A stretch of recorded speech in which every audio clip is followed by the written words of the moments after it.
السلام علیکم ورحمۃ اللہ وبرکاتہ۔ ظہر اور عصر کی نماز میں جب قراءت ہوتی ہے، امام صاحب قراءت کرتے ہیں تو آپ نے دیکھا ہوگا کہ قراءت آہستہ ہوتی ہے، جبکہ مغرب کی نماز ہوئی، عشاء کی نماز ہوئی اور فجر کی نماز ہوئی تو ان میں قراءت آہستہ نہیں بلکہ بلند آواز میں ہوتی ہے۔ تو ایسا کیوں ہے کہ دو نماز یعنی ظہر اور عصر میں آہستہ تلاوت اور باقی جو تین نمازیں ہیں ان میں اونچی آواز میں تلاوت؟ تو دراصل اس کے پیچھے بات یہ ہے کہ جب مسلمان نماز پڑھا کرتے تھے، ابتدائی اسلام کا دور تھا، زمانہ تھا اور اسلام کا آغاز ہی تھا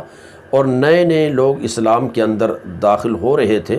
تو اس وقت جب مسلمان ظہر کی نماز پڑھتے یا اسی طرح سے عصر کی نماز پڑھتے اور اس میں تلاوت کرتے تو اس تلاوت کو سن کر، قراءت کو سن کر کفار جو تھے چیختے اور چلاتے تھے۔ اس لیے حکم دیا گیا کہ ان نمازوں میں قراءت کو آہستہ رکھا جائے، جبکہ مغربی نماز جب ہوتی تھی تو اس وقت وہ لوگ اپنے کھانے پینے میں مصروف ہوتے تھے، ان کو مسلمانوں کی نمازوں سے کوئی غرض ہی نہیں ہوتا تھا، کھانے پینے کے بڑے حریص ہوتے تھے۔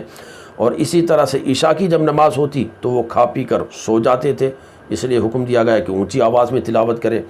اور جب فجر کی نماز ہوتی تھی تو فجر کی نماز کے وقت وہ اپنے بستروں پر کھراٹے مارتے رہتے تھے، سوتے رہتے تھے، اس لیے حکم دیا گیا کہ مغرب کی نماز ہو یا عشاء کی نماز ہو یا فجر کی نماز ہو تو اس میں آواز بلند آواز سے کی جائے، کیونکہ اس وقت جو ہے کفار کوئی سویا رہتا تھا، کوئی کھانے پینے میں لگا رہتا تھا اور اپنے اپنے کاموں میں وہ لگے رہتے تھے۔ لیکن جب ظہر یا عصر کی نماز ہوتی تھی تو بڑے چیختے چلاتے تھے، تو اس لیے حکم دیا گیا کہ ان نمازوں میں آہستہ تلاوت رکھی جائے،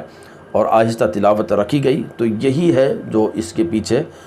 چلا آ رہا ہے کہ ظہر اور عصر میں ہم تلاوت کرتے ہیں تو آہستہ تلاوت کرتے ہیں، اور مغرب یا عشاء یا فجر میں تلاوت کرتے ہیں تو اونچی آواز میں تلاوت کرتے ہیں۔ گزارش ہے ویڈیو کو دوسرے لوگوں تک ضرور شیئر کریں۔